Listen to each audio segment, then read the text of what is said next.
Welcome to today's podcast. I want to talk to you about an eagle and a chicken.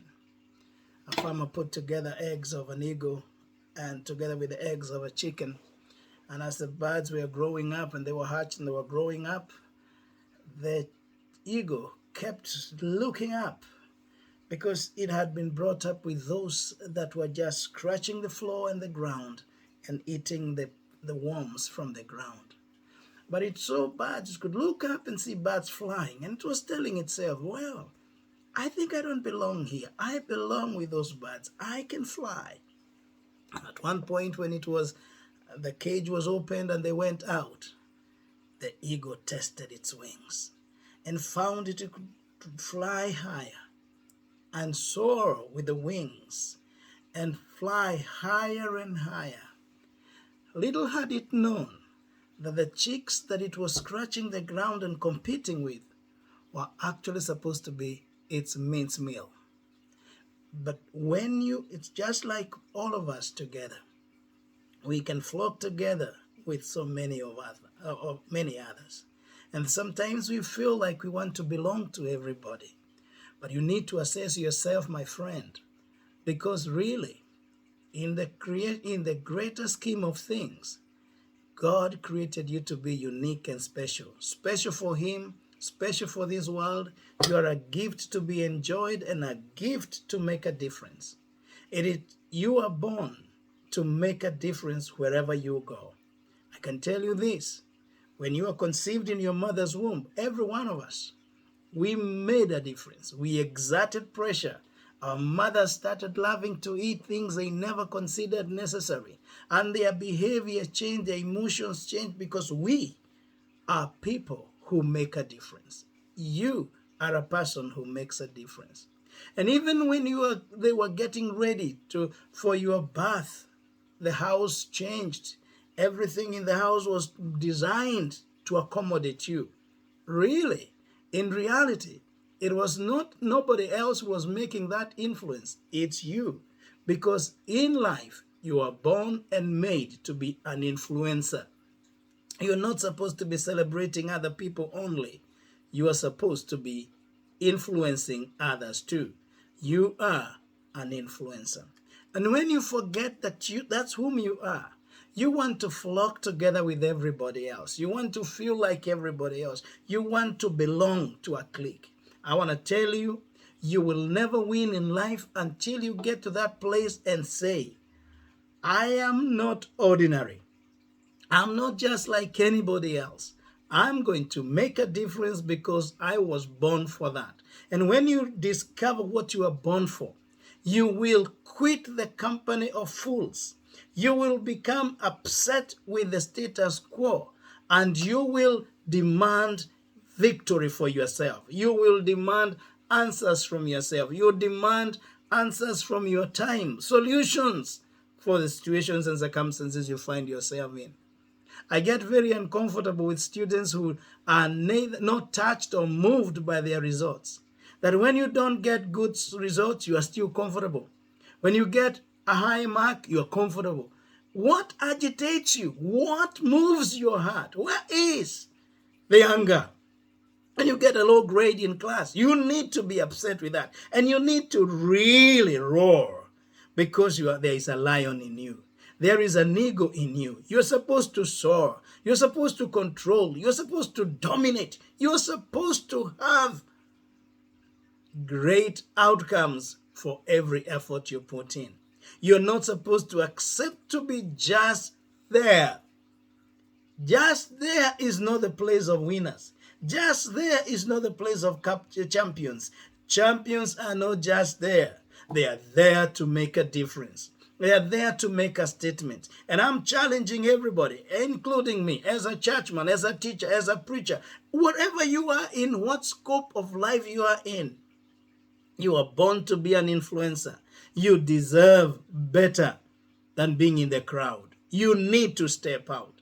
Now, I want to tell you, stepping out is challenging because sometimes people will mock you and laugh at you.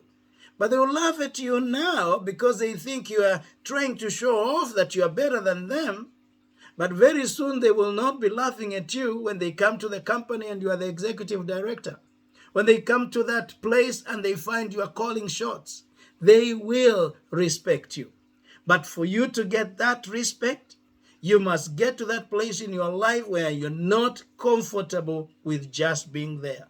Because in life, you have not just been there, you have made a difference. You made a difference when your mother got pregnant with you. You made a difference in that home when they were preparing for your birth. You made a difference in that labor ward when your mother was getting you and you decided it's time for me to come out, and that became your birthday. Nobody was born on the day the mother chooses. No, they choose their birthday when they say enough is enough of seclusion in the womb. I am coming out into the world to see what is there. And you came out. And when you came out and you went to school, you were just there as a winner. I remember in kindergarten, in early school, preschool, every one of us was never allowing anybody else to give an answer. We had an answer to every question the teacher asked. Well, some of the answers were really wrong, but it didn't matter. We wanted to speak our mind and to make a declaration and to make everybody know that we are present. Now, sometimes after growing up and becoming a teenager, you lose your passion, you lose your courage, you lose your strength. It was never meant to be the case.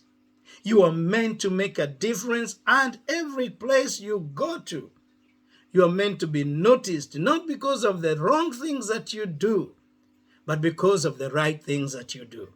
And I want to say to you, everyone who is you're listening to me today, I want you to think about yourself from the conception to birth. You were an influencer. You are a man and a woman and a boy and a child who made people change the way they viewed things and the way they lived and behaved because of you. In fact, some mothers stopped smoking when they got pregnant because the doctor said your smoking will affect your baby in the womb. And they decided, well, for the sake of my child, I'm quitting smoking. There are so many things that people quit doing just because of you.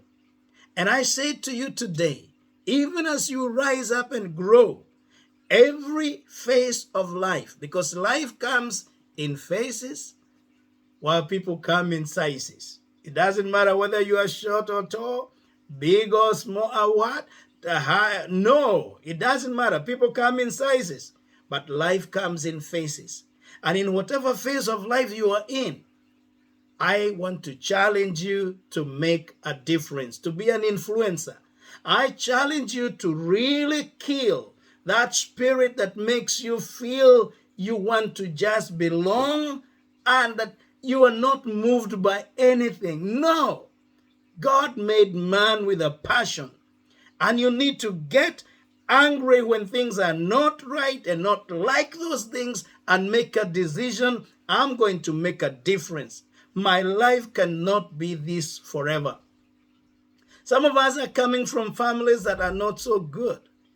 Doesn't matter. But you have an opportunity to change the story of your family. You have an opportunity to bring that family into the limelight again, because there is some light in you and the glory of the Lord is risen upon you. I pray that you are not just going to live like your grandmother lived, like your grandfather lived, like your father lived, but you are going to come home with a different story and say, Mom and Dad, things are changing for good, because it is never too late to do the right thing. Some of us have been down for too long and we're almost comfortable, but we must come to that place in our lives when we say, enough is enough.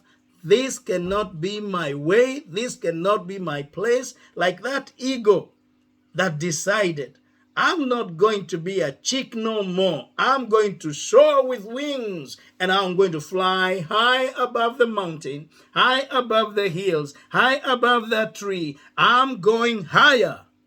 And God has a higher life for every one of us. He has called us to be influencers.